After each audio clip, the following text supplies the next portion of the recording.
Back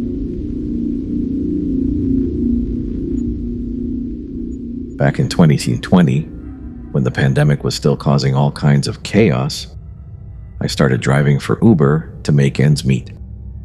I was laid off from my retail job and needed quick income. The thing about rideshare gigs is you see all kinds of people, especially when you're working late nights like I was. There were awkward encounters, drunk passengers, weird conversations, but none of that compares to what happened one Friday night in October. It was a little after midnight, and I had just dropped someone off at a hotel near the outskirts of town. My app pings almost immediately with a new request. The pickup location was about 6 minutes away in front of a bowling alley that was part of a strip mall. Pretty standard stuff. The name on the ride said Derek. I accepted it and started heading over. The area was quiet when I arrived, just a few dim parking lot lights. No cars in sight, and the bowling alley looked closed. But there was a man standing alone under one of the lights, wearing a gray hoodie and jeans. He was tall, maybe 6'2", with his hands in his pockets, head down like he was looking at his shoes. As I pulled up, he looked at me, but didn't wave or move. I rolled down the window and said, "You Derek?" He nodded slowly, walked over, and got into the back seat behind me. I started the trip and asked him if the destination in the app was correct, an address about 20 minutes away in a residential neighborhood I'd never been to. He said, "Yeah, that's right," in a quiet, calm voice. I remember thinking he sounded a little off, not drunk or high, just sort of flat, emotionless, but I didn't think too hard about it at the time. I started driving, and he didn't say anything for the next 5 or 6 minutes. I glanced at him in the rearview mirror now and then, and every time I looked, he was staring straight ahead. Not out the window or at his phone, just at the back of my head. I tried to break the silence by asking how his night was going. He paused, then said, "Just needed to get out of there." I asked out of where. He said, "Doesn't matter." So I didn't push it. We drove a while longer. About 15 minutes in, I realized we were getting closer to the destination, but the address was in a really isolated part of town. No streetlights, big yards, and lots of trees. As we approached the address, he suddenly leaned forward and said, "Actually, can you pull into that driveway right there?" He pointed to a house on the right. The house was dark, no lights on inside or out. It looked old and abandoned, honestly.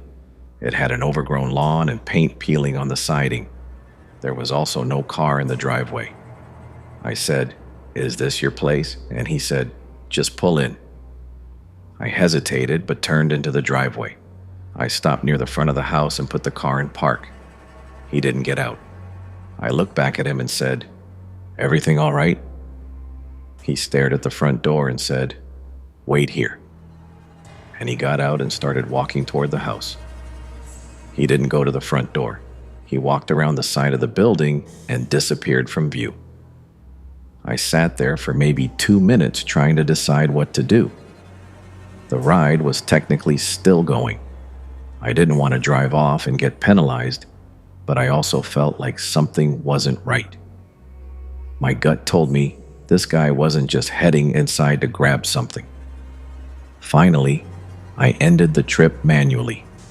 I marked it as complete and started to back out of the driveway. But before I could shift into reverse, I saw him walking back toward the car fast. His hands were empty, and he had this strange look on his face like he was angry or excited. I unlocked the doors because I didn't want to make it a confrontation, but something in me was screaming not to let him back in. He opened the rear door, got in, and said, "Take me to the other place." I asked what other place. He said, "Just drive. I'll tell you." I said, "You need to put it in the app." He didn't answer. He just stared at me in the mirror. I said again, "I can't take you anywhere unless you put it in the app." He didn't say a word. After a few seconds, he told me to drive to where I picked him up. I didn't want to argue anymore, so I started heading back toward the strip mall. The whole way there, I felt this pressure in the car. He wasn't talking, but I could feel him watching me. The hairs on my arms were standing up. He was still staring at the back of my head. At one point, I tried to lighten the mood. I said, "Rough night." He replied, "You could say that." I asked if everything's all right, and he said, "Not yet." I didn't ask any more questions. When we got back to the strip mall, I parked under the same light where I picked him up. But before I could say anything, he leaned forward and asked, "You ever wonder how you're going to die?" I froze.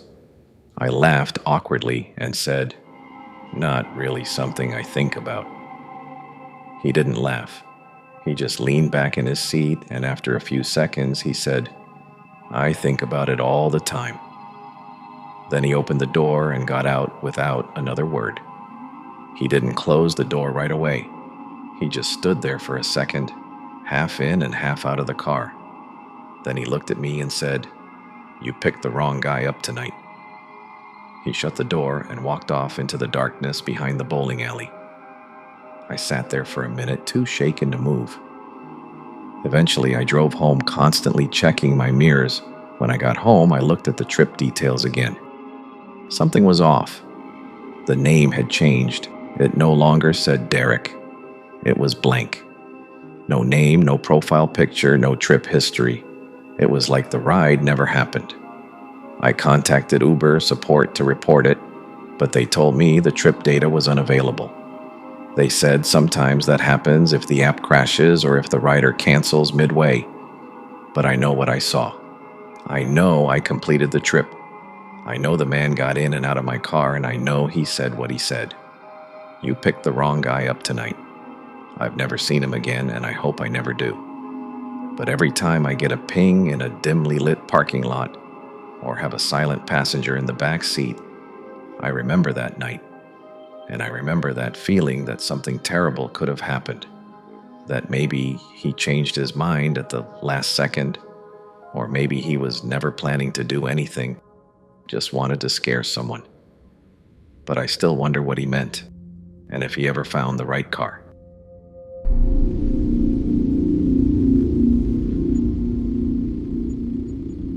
This happened in 2021 when I was driving for Uber full-time.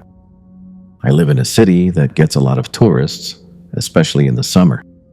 So rideshare gigs can be decent money if you're consistent.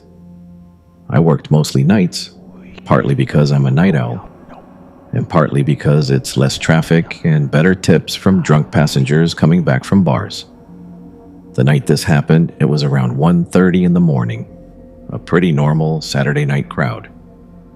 I had just dropped off a group of college kids who wouldn't stop yelling in the back of my car, so I was glad to get a request that looked quieter. The name said Chris, and the pickup location was a small side street just off downtown. The weird thing was, the pin was in kind of an odd area, not near any bars or apartments, more like near the back lot of an old strip mall. But I figured maybe it was just a bad GPS marker. It happens sometimes. I drove over and saw a guy standing at the corner, hoodie on, jeans, staring down at his phone. I pulled up and said, "Chris?" He nodded and got in the back without saying much. He didn't smell like alcohol or slur his words. He seemed sober and just really quiet. He didn't say hello, nor did he answer when I asked how his night was going. Some people just aren't talkers, so I didn't think much of it. I started the ride, and the drop-off was on the opposite side of town, 25 minutes away in a suburban neighborhood I'd been to maybe once or twice before. The thing was, it was dark out there, like no street lights in some areas, pretty isolated. I noticed about 5 minutes into the trip that Chris had his phone out, but he wasn't texting or calling anyone. He was holding it flat in his lap with the flashlight on, just shining the beam upward, slightly toward my seat. I asked him, kind of half joking, "Everything all right back there?" He just mumbled, "Yeah," and then turned the flashlight off. The next 20 minutes were dead silent, just the hum of the engine and a weird tension building in the car. I don't know how to describe it. Something just felt off about this guy. Not threatening, but definitely unsettled, like he wasn't really there. We got to the neighborhood and I followed the GPS to the house. But as we pulled up, I noticed it was totally dark.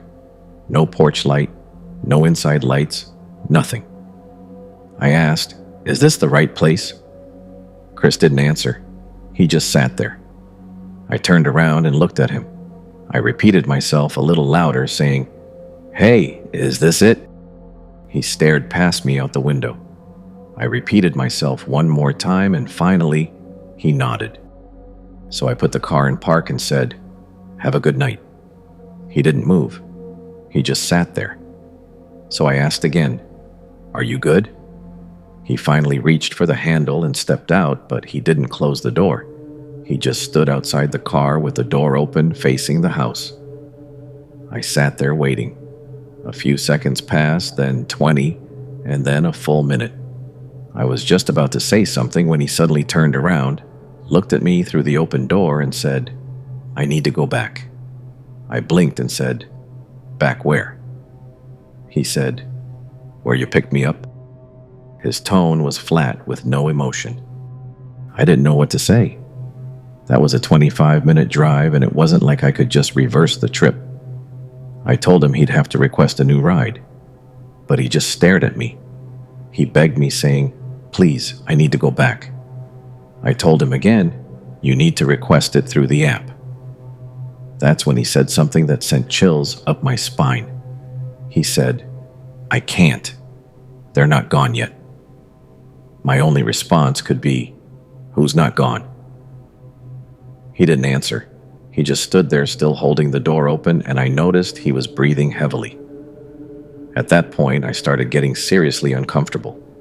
I said, "Look, I can't just start a new ride unless you request it." He stared for another second, then slowly backed away and closed the door. He walked toward the house even though it was pitch black and looked empty. I waited until he got to the porch before I pulled off. The moment I turned the corner, I ended the trip in the app and started heading back toward downtown.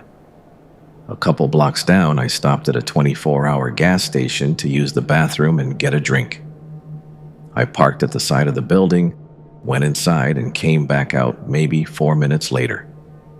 And when I got back to my car, I felt like my brain short-circuited.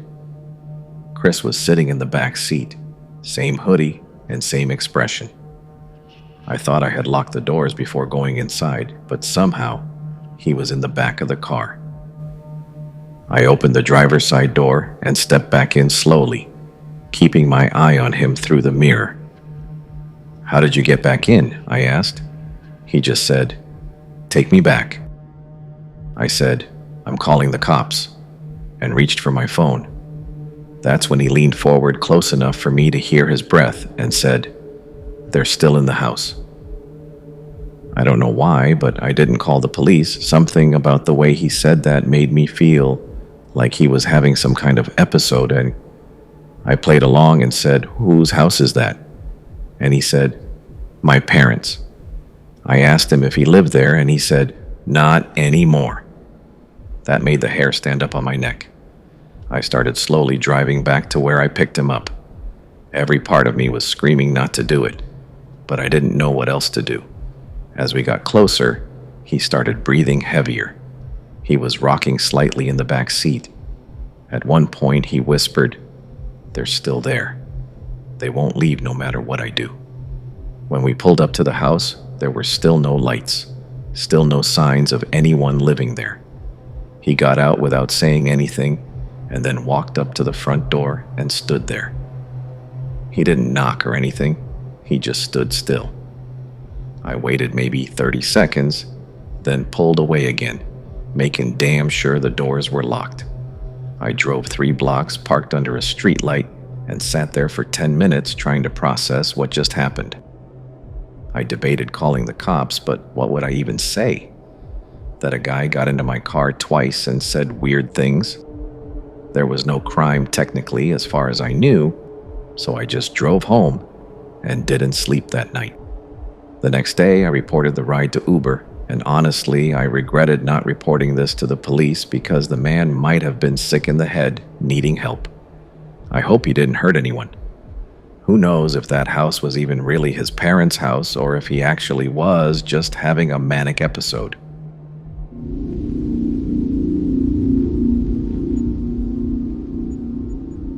I'm an 18-year-old girl that lives alone in my apartment with my dog. I live about 8 miles out of town, so getting food delivered can be a hassle sometimes. I never thought anything of Uber Eats being bad. You may hear some stories, but never think they will happen to you. At least that's what I thought. It was Friday evening. I was cleaning my apartment, getting ready for my boyfriend to come over. We're long distance, so I only get to see him on weekends, so I usually try to get it cleaned up before he arrives on Saturday. I had been cleaning for about 2 hours, and it was past 6 o'clock p.m., so I was feeling hungry. I didn't want to dirty any dishes, as I just cleaned them all and cleaned the kitchen. I decided to order food so I wouldn't have to make a mess. I ordered my food and got the notification that my driver was on his way and driving a white Honda Fit Sport. I'm a young girl living on my own, so I have my delivery instructions set to leave my order at my door for contactless delivery. I was sitting in my living room watching TV when I got the notification that my food was delivered. As soon as I got that notification, I jumped up eager to get my food. I was starving. When I opened the door to grab my food, it wasn't there. So I thought maybe he set it at the wrong door. But looking down at all the doors, none of them had the food at them. So I went back in and was going to message him when I heard a knock at my door. It was my next door neighbor. He was holding my food. He said, "Hey, sorry, I picked up your food from your delivery driver because he was looking through your windows and I wasn't sure what he was doing." I took the food and thanked him, wondering what the hell just happened. I went back in, ate my food, and enjoyed a movie. When I started to get ready for bed, I took a shower, then went to turn off my TV and make sure all my doors were locked before going to bed. I laid down in bed, called my boyfriend, and eventually ended up falling asleep. I woke up a few times during the night to my dog growling at the window or the back door. My dog isn't a huge, scary dog. He's a small 5-valve Yorkie, but it's still pretty scary when he growls at something and catches you off guard. I finally got him to calm down and go back to sleep. It wasn't even 15 minutes later that I woke up to banging on my window. My dog started going crazy, barking, growling, and even whimpering. I couldn't move in my bed. I took the bed sheets and pulled them over my head, just leaving enough to not cover my eyes so I could see the window. I called the police and whispered into the phone quietly. I explained to the operator that someone is in my backyard and my window doesn't lock, so it can easily be lifted up. She told me to go to a different room and police would be at my apartment shortly. I ran to my kitchen and grabbed a knife, just waiting to see blue and red lights or hear sirens. It felt like forever. I looked out the window of my kitchen and never expected to see what I saw. The Uber driver's car that delivered my food. His car was sitting across the street from my apartment. When you open the door to my apartment, there's a large open field to the left that's used for parking trailers and letting dogs play. He was parked there, but I didn't see anyone in the car. I put 2 and 2 together and thought to myself, he's in my backyard. The police finally arrived. I could barely even speak. I was shaking and crying. I explained to one officer what happened while the other went to check out my backyard, which is where my bedroom window is. Another officer who arrived went to check his car because it was still in the field, but he wasn't in his car. The two officers came back and started talking with the officer I was speaking to, telling her there's footprints in my backyard, which it had just rained the night before, so it was very muddy outside. I started panicking once I heard that. Not just because that's not what you want to hear, but also because where was this guy if he didn't come back arrested with the cops and wasn't in his car?